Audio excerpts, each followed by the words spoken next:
ಕರ್ನಾಟಕದಲ್ಲಿ ಅನರ್ಹರಿಗೆ ನೀಡಲಾಗಿದ್ದ ಬಿಪಿಎಲ್ ಪಡಿತರ ಕಾರ್ಡ್ಗಳ ಪೈಕಿ ಈಗಾಗಲೇ 3.65 ಲಕ್ಷ ಕಾರ್ಡ್ಗಳನ್ನು ಪತ್ತೆ ಮಾಡಿ ರದ್ದುಪಡಿಸಲಾಗಿದ್ದು, ಇನ್ನೂ ಸಾಕಷ್ಟು ಅನರ್ಹರು ಬಿಪಿಎಲ್ ಕಾರ್ಡ್ಗಳನ್ನು ಹೊಂದಿದ್ದಾರೆ.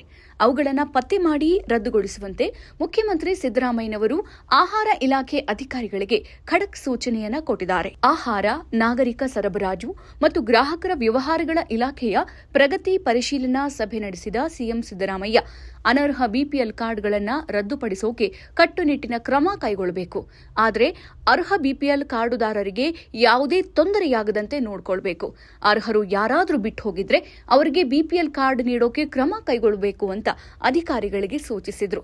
ಈಗಾಗಲೇ ಗುರುತಿಸಲಾಗಿರುವ ಅನರ್ಹ ಬಿಪಿಎಲ್ ಪಡಿತರ ಚೀಟಿದಾರರ ಪೈಕಿ 3,65,614 ಪಡಿತರ ಚೀಟಿಗಳನ್ನು ರದ್ದು ಮಾಡಲಾಗಿದೆ.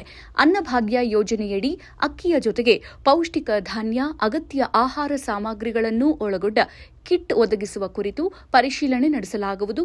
ಈ ಕುರಿತು ಅಧಿಕಾರಿಗಳು ಪ್ರಸ್ತಾಪನೆ ಸಲ್ಲಿಸಲಿ ಅಂತ ಹೇಳಿದರು. ಹಾಗೆ ಪರಿಶಿಷ್ಟ ಜಾತಿ ಮತ್ತು ಪರಿಶಿಷ್ಟ ಪಂಗಡದ ಸಮುದಾಯದವರಿಗೆ ಹೊಸ ನ್ಯಾಯಬೆಲೆ ಅಂಗಡಿಗಳನ್ನು ಆದ್ಯತೆ ಮೇಲೆ ನೀಡೋಕೆ ಕ್ರಮ ಕೈಗೊಳ್ಳಬೇಕು. ಆಹಾರ ಧಾನ್ಯಗಳನ್ನು ಸರಬರಾಜು ಮಾಡುತ್ತಾ ಇರುವ ವಾಹನಗಳಿಗೆ ಜಿಪಿಎಸ್ ಟ್ರ್ಯಾಕರ್ಗಳನ್ನು ಅಳವಡಿಸಬೇಕು. ರಾಜ್ಯದಲ್ಲಿರುವ ಎಲ್ಲಾ ಗೋದಾಮುಗಳಲ್ಲಿ ಸಿಸಿಟಿವಿ ಅಳವಡಿಸಲು ಕ್ರಮ ಕೈಗೊಳ್ಳಬೇಕು ಅಂತ ಅಧಿಕಾರಿಗಳಿಗೆ ಸೂಚಿಸಿದರು. ಇನ್ನಷ್ಟು ಹೆಚ್ಚಿನ ಮಾಹಿತಿಗಾಗಿ ಫಾಲೋ ಮಾಡಿ ಬ್ರಿಗೇಡ್ ನ್ಯೂಸ್ ಕನ್ನಡ.